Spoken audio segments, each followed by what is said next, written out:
Hi అండి, వచ్చేసాను. ఈరోజు మన స్పెషల్ రెసిపీ ఎంతో రుచికరమైన అలాగే one of the best evening snack recipe ఈ ఆలు బోండా. పర్టికులర్గా క్లైమేట్ చల్లగా ఉన్నప్పుడు స్పెషల్ ఆలు స్టఫింగ్తో చేసే ఈ బోండాలు బయట కరకరలాడుతూ వేడి మీద ఎంతో రుచిగా ఉంటాయి. మరి ఈ స్నాక్ రెసిపీని పర్ఫెక్ట్గా ఎలా తయారు చేసుకోవాలో చూసేద్దామా? Let's start.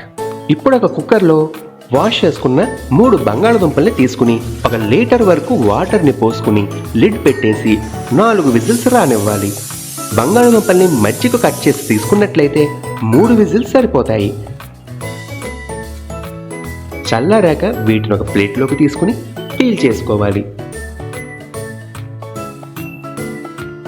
పీల్ తీసిన పొటాటోస్ని వేడి మీద ఉన్నప్పుడే మ్యాష్ చేస్తే మరీ పేస్ట్ లాగా వచ్చేస్తుంది. కాబట్టి చల్లారాక ఇలా మ్యాషర్తో నెమ్మదిగా మ్యాష్ చేసుకోవాలి.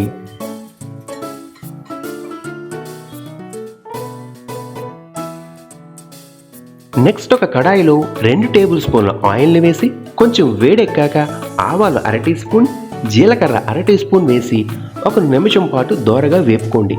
ఇప్పుడు ఇందులో సన్నగా తరిగిన 3 పచ్చిమిరపకాయలు, సన్నగా తరిగిన 4 వెల్లుల్లి రొబ్బలు, అలాగే సన్నగా తరిగిన 1 ఇంచు అల్లం ముక్క వేసి మళ్ళీ 1 నిమిషం పాటు మీడియం ఫ్లేమ్లో ఫ్రై చేసుకోవాలి. ఇందులోకి సన్నగా తరిగిన కరివేపాకు, అలాగే సన్నగా తరిగిన 1 ఉల్లిపాయ వేసి మళ్ళీ 2-3 నిమిషాల పాటు ఫ్రై చేసుకోవాలి. వీటిపైన లిడ్ పెట్టి మాత్రం మగ్గించకండి, ఇవి ఫ్రై కిందే ఉండాలి. ఇప్పుడు సోంపు 1/2 teaspoon, chaat masala 1/2 teaspoon, రుచికి తగినంత ఉప్పు, 1/2 టీ స్పూన్ పసుపు, 1/2 టీ స్పూన్ ధనియాల పొడి వేసి చక్కగా ఇంకొక నిమిషం పాటు బాగా ఫ్రై చేసుకోవాలి. ఇప్పుడు ఇది అయిన తర్వాత మ్యాష్ చేసుకున్న బంగాళదుంపల్ని యాడ్ చేసుకుని అన్నీ బాగా కలిసేలాగా కలుపుకోవాలి. ఇందులో సోంపు, చాట్ మసాలా, ధనియాల పొడి ఖచ్చితంగా వేయాలి, లేకపోతే ఏదో నార్మల్ బంగాళదుంప కూర అన్నట్లుగా అనిపిస్తుంది. ఇప్పుడు చివరిగా కొత్తిమీర తరుగు వేసి ఫ్రై చేసుకోవాలి.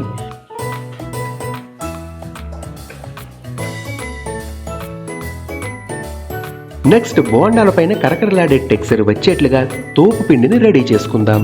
ఇప్పుడు ఒక బౌల్లోకి 1 కప్పు శనగపిండి, 1/2 కప్పు వరిపిండి, 1/2 టీ స్పూన్ కారం, 1/2 టీ స్పూన్ పసుపు, 1 టీ స్పూన్ వరకు ఉప్పు, అలాగే 1/2 టీ స్పూన్ వాము వేసి బాగా మిక్స్ చేసుకోవాలి. వాటర్ని కొంచెం కొంచెంగా యాడ్ చేసుకుంటూ ఉండలు లేకుండా కలుపుకోవాలి.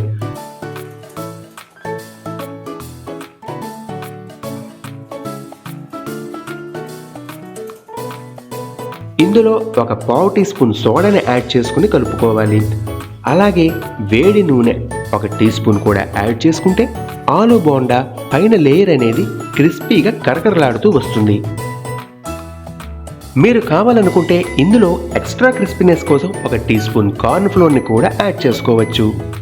ఇప్పుడు స్టఫింగ్ని మరీ గట్టిగా ప్రెస్ చేయకుండా వేళ్లతో ఇలా నిమ్మకాయంత సైజ్ బాల్స్ కింద తయారు చేసుకోవాలి.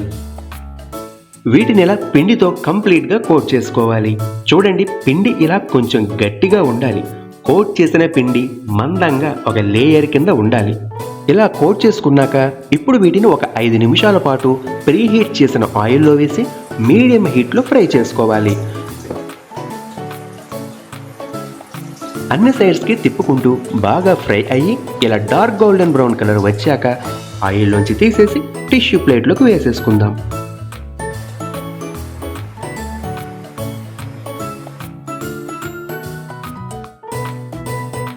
వీటిని ఇలా స్పూన్తో కూడా వేసుకోవచ్చు. పిండి మాత్రం కొంచెం గట్టిగానే ఉండాలి. మీడియం ఫ్లేమ్లో చక్కగా వేగాక ఆయిల్ నుంచి తీసేయండి. లోపల ఉండే స్టఫింగ్ ఉడికే పని లేదు కాబట్టి 1 నిమిషంలోనే ఫ్రై అయిపోతాయి. చూడండి, మన బోండాలు చక్కగా కరకరలాడేట్లుగా ఎలా వేగాయో. ఈ ఆలు బోండా స్నాక్కి టమాటో కెచప్నే ద పెర్ఫెక్ట్ కాంబినేషన్.